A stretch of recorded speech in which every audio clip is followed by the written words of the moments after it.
So welcome everybody to another episode of Weird Growth Podcast, where we talk to founders and business luminaries about their journey to growth, which is often weird and unpredictable, hence the name Weird Growth. And today I've been really looking forward to this. We've got so much to talk about. We have Matt Pound, the Pounder, joining us. Thank you so much for being here, mate. Great to be here, mate. Yeah. Really appreciate you giving up the time. Yeah.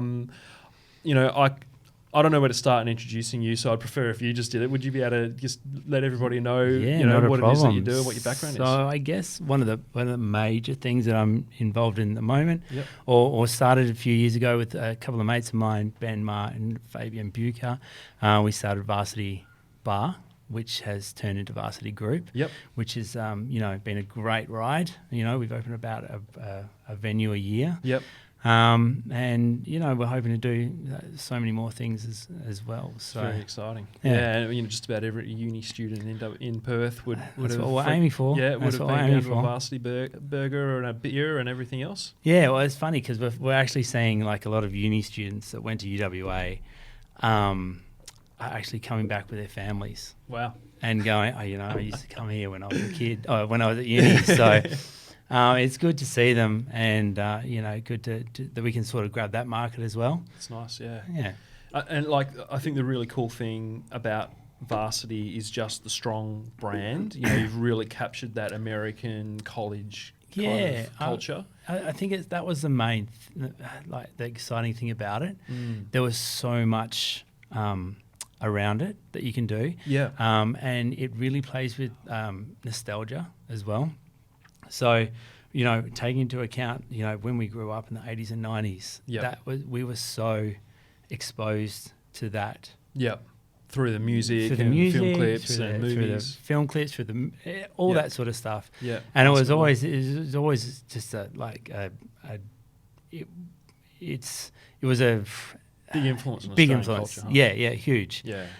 So it was quite easy for us to sort of grab onto those little things and sort of tweak them and just sort of show them to people, and they were like really they really enjoyed it. Yeah. So. And I mean, like, US is probably one of the top holiday destinations for Australians, and we were just saying there are so many Australians who move over there as well. Yeah, there's a lot of people, and a lot of the guys in Australians in New York and LA, and I think that we're sort of naturally drawn there because it's so similar in so many ways. So even before Varsity, you were involved in events and promotions and things like that. Yeah. How did you get into that? Was that at uni? Oh, that was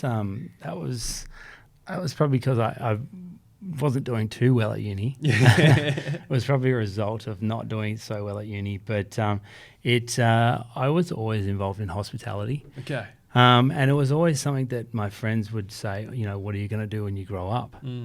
And my response was always that I enjoyed doing it. I enjoyed being around people. I enjoyed being, working in those environments. I enjoyed seeing people happy. Yep. And being the reason for that. So I think it was just a natural progression to want to put on events and be behind the stage, be mingling as well, but enjoy seeing people having fun. So do you remember your first event? Oh God, I think I a collaboration with a couple of people actually. Like a backyard shindig? We did a few boat parties. Oh, right. Yeah, we did a few boat parties. Which on the Swan, you can't go wrong. Yeah, on the Swan, which we were lucky to get through. When we look at it now, I sort of cringe, and I'm just like, oh my God, we're so lucky we got through that. But I guess it was naivety that sort of, if we try to do it again, we'd have all these things that we'd know could go wrong, so we wouldn't even push the button. This whole thing's a learning journey. It is. And you got to start somewhere. Sometimes. What did you learn about throwing boat parties that help you run a Varsity? Ah, God. I guess I learned a lot of what not to do. Yeah. But look, the people. Maybe that's for a different podcast. Yeah, definitely. I guess you're on a vessel in the middle of the ocean. You've got 3-4 vessels. They're all tied together. Got the music. So it was like a tie up. Yeah, tie up. And we ended up. Fabian and I ended up purchasing Like a pontoon, like a pontoon that clipped together. Yeah. It was about 10 by 10 meters. What? And we floated that across the back of the Swan River. And we tied that to all the boats, and everyone would just jump on this pontoon. Oh, that's I can show you photos. Have like big eskies and stuff on. Yeah, eskies, the whole lot. So that was a really. I feel like I missed out now. Yeah, Sounds epic. No, it's floating around somewhere. Yeah, literally. Literally. Yeah, out the back of Rottnest somewhere. All right. So then, what was after that? So I did a bit of club promotion. I sort of just, I think it was because I worked well with people. I worked with customers or interacted well with people. Was able to draw people to the right places, sort of thing. Oh, look, it's something that I've always sort of noticed about you. You really are a people person. You always feel comfortable around around. Yeah, you, whether it's comfortable or whether it's just I know how to do it. Yeah. Like sometimes it's just second nature. Yeah. But it's sometimes I just like my own space. Yeah, so, but no, it was just a natural thing to be able to sort of get the friends out and go out and everything, and it just sort of turned into a club owner said, if you're bringing this many people, then you can do this, and then the light sort of went off, and it just sort of progressed from there. Yep. Yeah. And so, Varsity Bar. How long that was opened over near UWA? About 2014, was it? 2012? Yeah, 2013. 2013? 2013, March 2013. And how far along your bar promotion or your pub, club promotion career was that? I don't know whether this is a story for another podcast, but I no, it's called Weird Growth for a reason. Okay? Okay. Well, I used to work in what was the original Varsity Bar. Right, in that location? In that location. Okay. When it was based on Broadway. Yeah, right. I'm not sure if you know about the... Well, I used to hang around UWA uni stuff sort of 08, 09. Yeah, so maybe. So there was that murder. Ah, okay. Yeah, right. so I was there. Yeah, I was there then. Was that the wheelie bin one? That was it, yeah. Damn. Yeah, wow. So I was there then, yeah. And I was involved in the... not the murder, I No, definitely not. No, I was working there at the time, and the reason why I was asked to go in there was the guy that was accused or that was committed the murder. Yep. Invited me to join in the syndicate to raise the profile of the space. So I went from there to there, and I sort of didn't invest any money, but I said I'll do my due diligence, and if you want me to be involved, then I'll work there for a while. Yep. And it resulted being involved in a murder charge. So. Holy dooly. Murder, that's heavy court stuff, case mate. and stuff. So I left it there for a while. Yep. Tried to do some consulting with Fabian, because I was getting tired of the sort of sitting in the corner drinking, like entertaining people. Yeah. So I wanted to do some consulting with Fabian. So we sort of approached Ben Ma. Yep. And he said, look, you're no good with this consulting gig, but I've got this space down here. And I said, look, he brought us down, and I looked at it and I was like, yep, I know it well.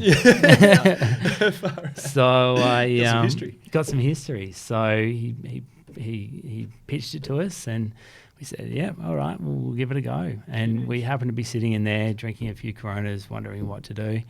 Get rid of that one-sided mirror. Yeah. We got rid of that really quickly, actually. So when your venue has all these reviews about how good the toilet is, it's time to change. That's time to change. Yeah. So just for the listeners out there was the men's urinal actually was a one-sided mirror. You could see out, but so you kind of felt like you were peeing on people, doing your business on the other patrons of the venue. So good move, mate. Well done. Thanks. Yeah, we painted over that.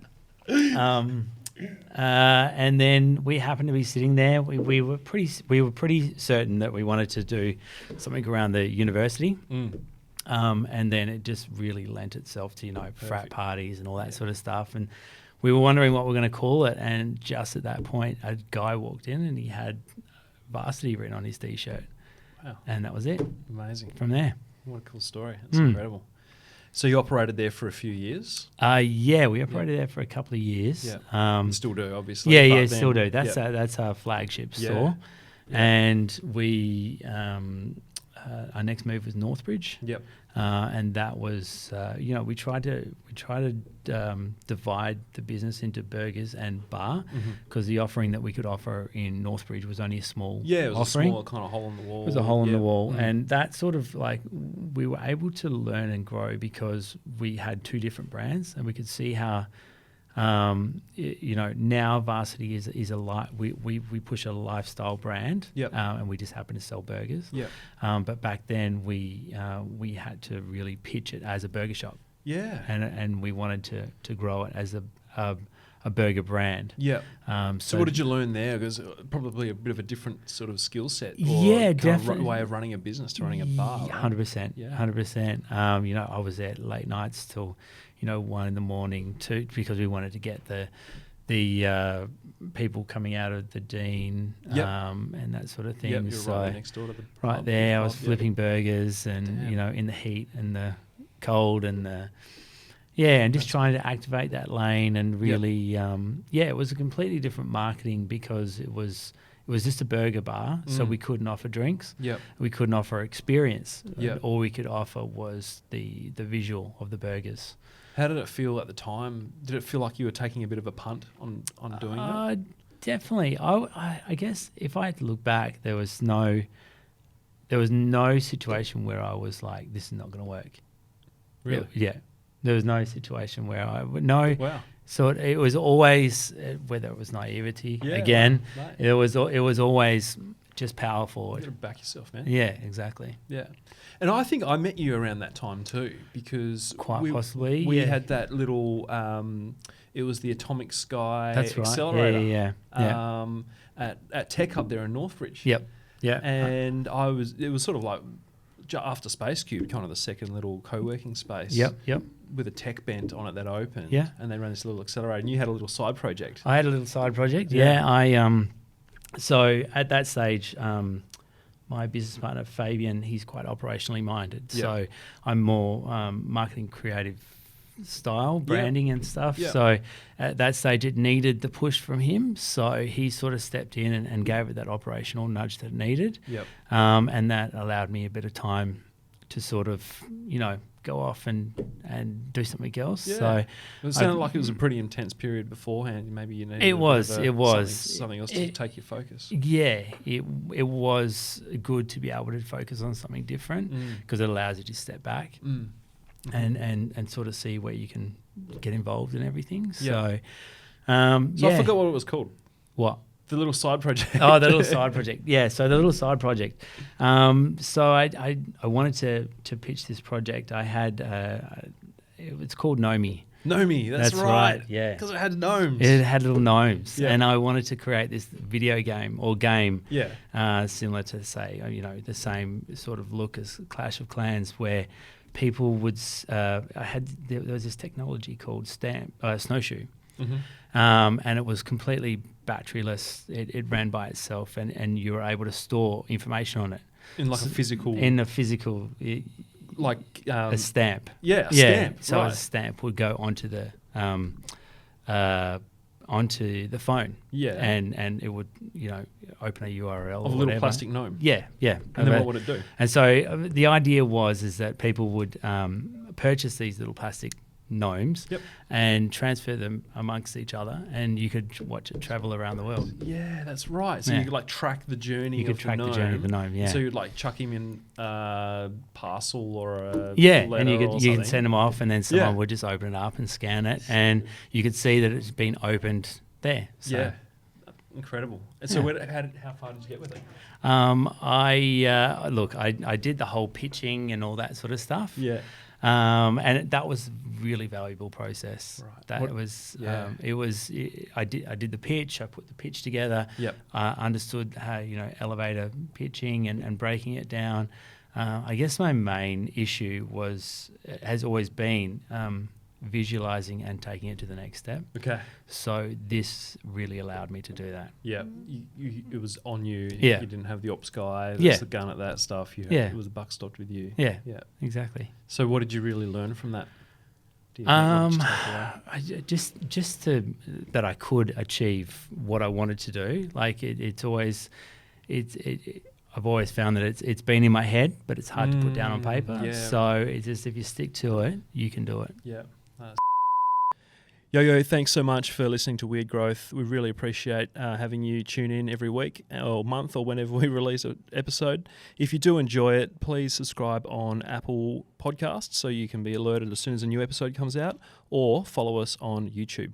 Thank you. It's pretty cool. That was good fun times. I think I was working on Texty at the time. That's right. Yeah. Which was like the little outsource your answers to awkward text messages for teenage girls. I looked at how you grew that, and it was over a weekend, right? It was a startup weekend project, and I looked at you and I was like, how the hell did you do that in the weekend? And I can't do this. Well, the thing about Startup Weekend is they create this sort of artificial time pressure. Yeah. But also, you're in a team of 10 or 8, of multidisciplinary, people who can do the coding and people who can go out there and do the marketing. And I don't know what it was about that team. We just gelled really well. Yeah. And we built the thing by Saturday. Like, we started on Friday night. We built it by Saturday sort of lunch. Wow. So we had a full 24 hours to be out there promoting it. Yeah. Not that that's a lot of time, but the thing that really kicked it off was it made it onto Product Hunt. That's right. It was Product Before Hunt. Product Hunt was where did you get onto New York Times or something? Yeah, I think so. We were on New York Times. We were on MTV, like their website. We were on the Daily Mail in the UK, 17 magazine. Wow. But what really happens, and I learned a lot about the media cycle and how that can work, is that once you've got a couple of publications, they all want to run it. Yeah. If it's hot enough. Yeah. So it's sort of like setting off a line of dominoes. Yeah. It just all sort of That snowballs. sort of stuff intrigues me. Like, what is that thing that gets that people little bit of going? pixie dust? Yeah. Yeah. Well, who knows? But that's the fascinating thing about going viral and PR and stuff. It's not necessarily something you can just turn a tap on. Sometimes you just get lucky. Yep. There's a lot of things you can do to make your own luck, but it's tapping into that human, interest. Like, what is it that's that little bit weird? Like the thing that interests me is that guy that's on the skateboard with the cranberry juice. Right. How did that get viral? I know. Right. What is it about his What face? is it about or it? what The he's whole, doing, like the or video, the image, the music, what he's doing. Is it Fleetwood Mac Dreams? Yes. Is that right? Yeah. So, like, yesterday there was an article about how Fleetwood Mac Dreams has it. made it back into the top 100. Yeah, because of that. Charts. And he did his own TikTok, and Right. it was, apparently the guy got a truck from the cranberry company and everything. So, No way. and he just did the video. I just don't know, like what I'm trying to Do you reckon analyze he was it. drunk? Do you reckon it was the vodka and No, I the don't cranberry? know. The story was that his car had broken down, and he was skating to work, and so Well, that's a cool backstory. Yeah. Okay. Yeah, I can see that. Yeah. Incredible. So the other thing getting back to Varsity. Yep. The thing that I really love about it is so beyond the sort of the brand aesthetic, you guys put a lot of effort into making everything look just so. Yeah. When you look at the pictures of the burgers, and we'll put some screenshots up and Yeah. stuff, you've got all the little, like, the ingredients and the way the burgers sort of explode out, and you do animations and stuff. Yeah. So What drives that was when we had burgers. Yeah. The burger shop in Yeah. Northbridge. I wanted to represent or have something that was very specific to us, and that was before a lot of videos sort of took off on Facebook. So I wanted to sort of jump in and use a video aspect about it. So I wanted something to animate. I didn't know how vectors worked or anything like that, so it was quite an expensive process to get the first one. Animated. Yeah. But once we got it down pat, we it's just something that it's very us. Yeah. And that's what we wanted to do. Yeah. So. No, you're right. It's bang on brand, and it's so recognizable. You can see that, and you don't even need the logo on it. Yeah. It's Varsity. Yeah. Right? Yeah. Yeah. And to me, I think as well, like, the thing about American burger culture and stuff, Yep. and maybe it comes from more In-N-Out burger. Yep. It's sometimes the simplicity. Oh, yeah. And it's like just have a high quality Yep. patty, a fresh tomato, a leaf of lettuce, and make it look clean. Yep. And then stack it, and that I think is what the sort of And impression. then I there's the get other from way it. as well. It's like, the huge burgers, Right. Like, stackers Yes. and that sort of stuff. But I think, back in the day we were doing the double patties, and I think it was, all the other burger places, even McDonald's, were going healthy, and we were just doubling down Yep. on cholesterol. Yeah, it's kind of And just- counterintuitive. at the Yeah, time. yeah, it was. But we just like doubled down on it, Yep. literally with the patties and the cheese and everything, and it just sort of worked for us. Well, the thing about it is it's a premium product. Yeah. It's not HJ's or Macca's where they're competing on We price. haven't changed the patties since we opened. Is that right? Yeah, and it's a mix of certain things, Mm-hmm. all high quality. So Yeah. we never change that. Yeah. Yeah, And it's a treat. Yeah. It's not to be had. and that's how every we day. advertise it. So, Right. Yeah. And so people are happy to go and spend $15 for a high quality burger Yeah. because it's a great experience. Yeah, And you're in this environment where you feel like you're in like a cool Yeah. Varsity Bar. Yeah. It's really nicely done. And now you're in 5 or 6. we got 6 locations Locations. now. Yeah, and we're just looking at Morley at the moment. We're just going to revamp that. Very exciting. And Fremantle is being built. Whoa. Yeah, Heard it So, here first, folks. Yeah, Fremantle. Man, Yeah. you bloody. So you're up in. Where in the north? we're in Joondalup. In Joondalup in the north, Yeah, Fremantle in the south. Very cool. Yeah, Morley, Yeah. Northbridge, and Waterford, and Nedlands. What's it like starting to roll these sort of locations out and keeping the vibe? I think we've had a lot. Look, how do I explain it? Like we've had a lot of thought about, do we franchise? What Mhm. direction do we take? How do we do this? Yeah. And I think early on we had the agreement that it's best to have full control, Mm-hmm. but to build those systems and as a franchisable model, Okay. but hold everything Okay. is probably the best way. So you can scale it you can scale without and having have too many growing yeah, pains. yeah, Yeah, Yeah. wow.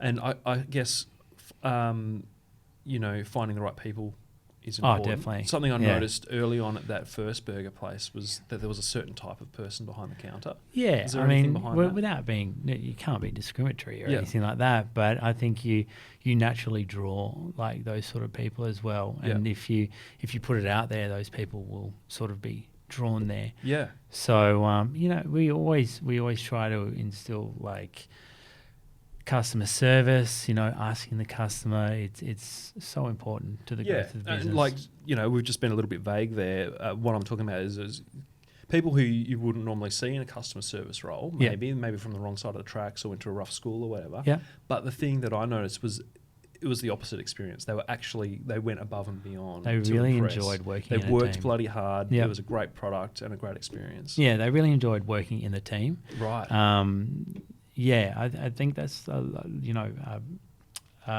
group that look after it, the head team sort Yep. of thing.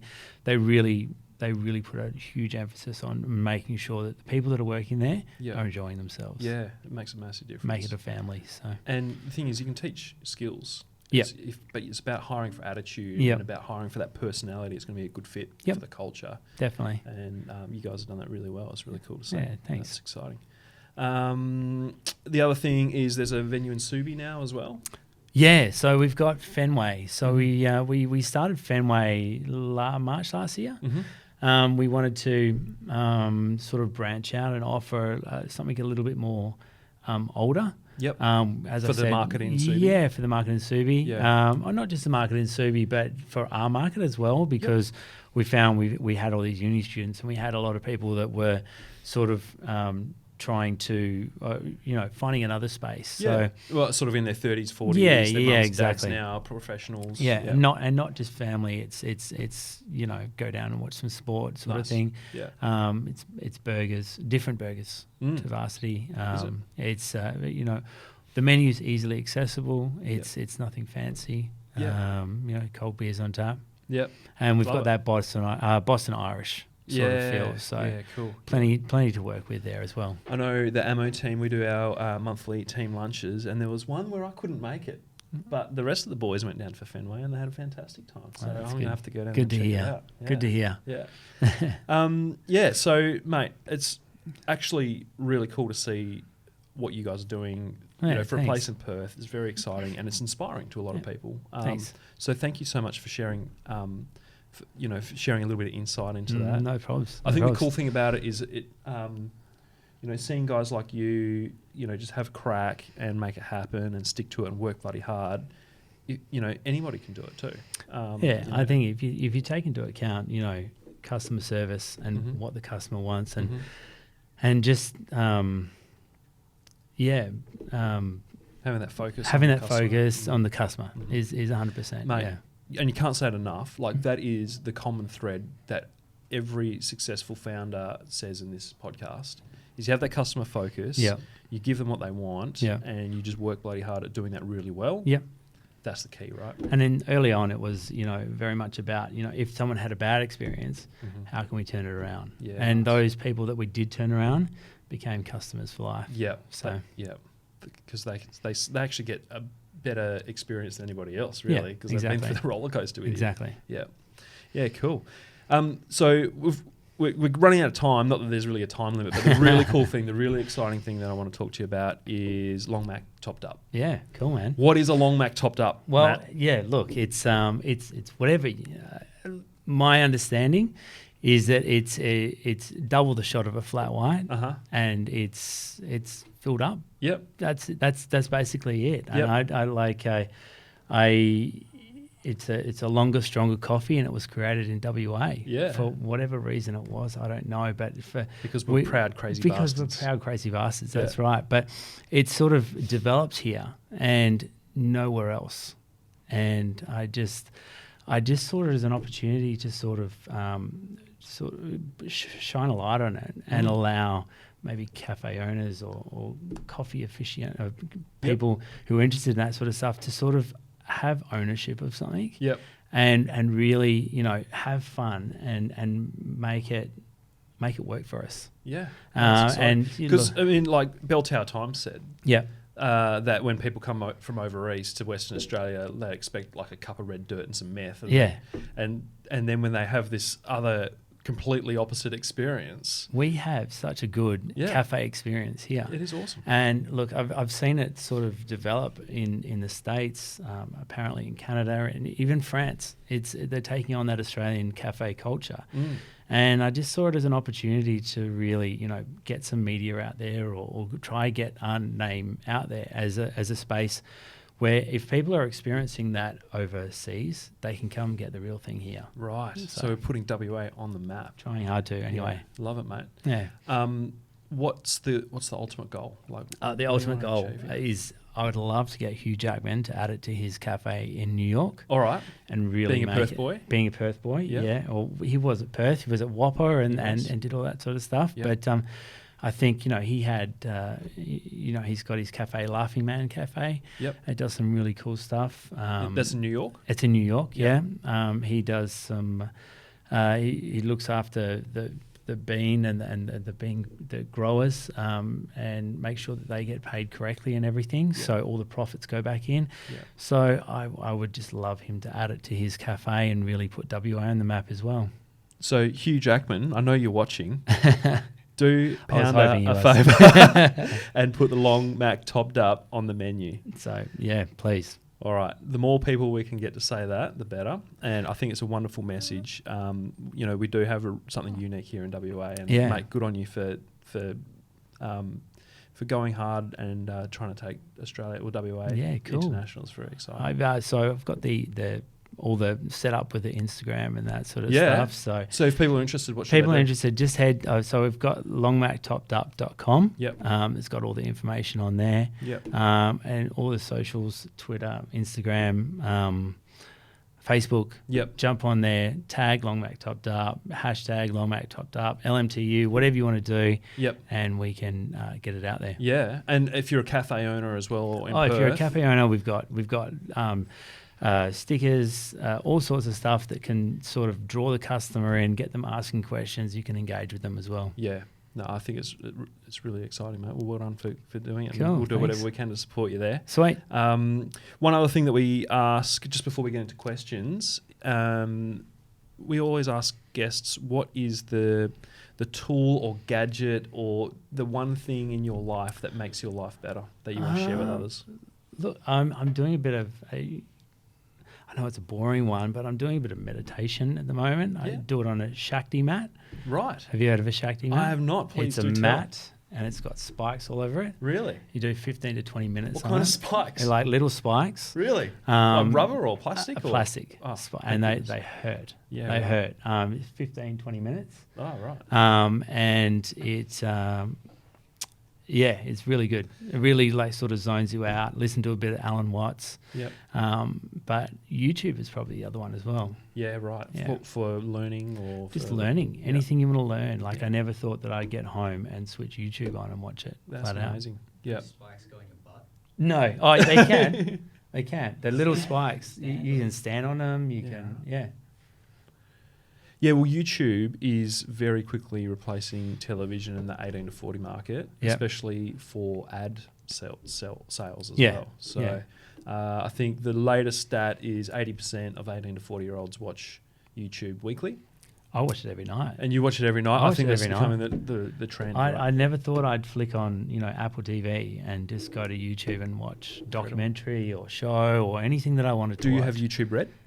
Yes. Okay. Yeah. And you obviously find that you get value for money. out of Value that. for money, definitely, yeah. Incredible. Do you use the Google Music service that comes with that as well? No, not so much. Interesting, I'm a eh? Spotify dude. Yeah, Yeah. it's interesting, hey. That is a service which is it comparable? Like I feel like it's Yeah, probably look, you can comparable flick to over to Spotify. music and you can just Yeah. put it on. But I've got like a 4-year-old daughter who's pretty impressionable. So if I go away and something else comes on, like I on just YouTube. yeah. Mm-hmm. I know that. Yep, fair Yep. enough. Cool, mate. And I think we might have a couple of questions from Got one from Steph. Steph. Okay. Oh wow, okay. Do you think Varsity can claim any responsibility for the local burger movement? I don't. All three of us are pretty humble in that regards. Like we don't like to put ourselves out like that. There's so much happening. We like to be a part of it, but we don't want to say we're because of it. There's definitely a thing that's happened over the past 5 years. Yeah, just coincided it's with the rise of definitely has. Varsity. There's so many burger shops, opening now as Yeah. well, and we're more of the mind like we like to work with rather than it's a community. against. There's It's a enough to go around, community, yeah. so we love the fact that other places are opening and everything. So yeah, What do you think triggered it? If it was, I think it's just like such a visual thing. I eat burgers every day pretty much, and even if I go out, I've just got to try the burger. Yeah. Like it's just something that you have to do. I think that's part of it. There's this going around and having different experiences and trying to find the best one that you Yeah. like. I may not set out to actually do it, but Yeah. you just get there and it's like, look, the burger. Yeah. You just got to do it. It's like the palmy, Yeah, people have to have the yeah. palmy at all the pubs or Yeah. whatever. I think that's a big part of it. And I think there's a lot of people who've been to America as well and they've had an In-N-Out or they've had Five Guys or whatever it is and they want that experience. Yeah, they here want too. that. They want to compare it. But Yeah. in saying that, they are a good burger, but they are a brand as well. Mhm. So Spot on. Is that it? Cool. Well, Matt, it's been a privilege and an honour to problem. have Thank you on you. Weird Growth. yeah, Thank cool. you so much. Is there anything else that you wish I'd asked? No. Cool. No worries. We had we jammed a lot in actually. Oh, good. You talked about a lot of awesome things, and just really grateful for you to come on Weird Growth. Fantastic. And I'm sure we'll see you around. And if anyone's interested in Varsity, what should they do? Varsity.com.au. Yep. And then Long-Machs Topped Up? Long-Machs Topped Up. Yep. Longmachtopped.com. And then Gnomies? No, not yet. I wish. Soon. One of these days. It's not going to come back. Yeah. Well, mate, thank you very much. And to everyone, if you're keen on catching more episodes of Weird Growth, please do subscribe on Apple Podcasts or jump on YouTube. All the episodes. go. We've got 3 camera angles. Yep. That's how much we love YouTube. But other than that, thanks so much again, Matt. No problems. And that's all from me, Cam Sinclair, for Weird Growth. Bye-bye.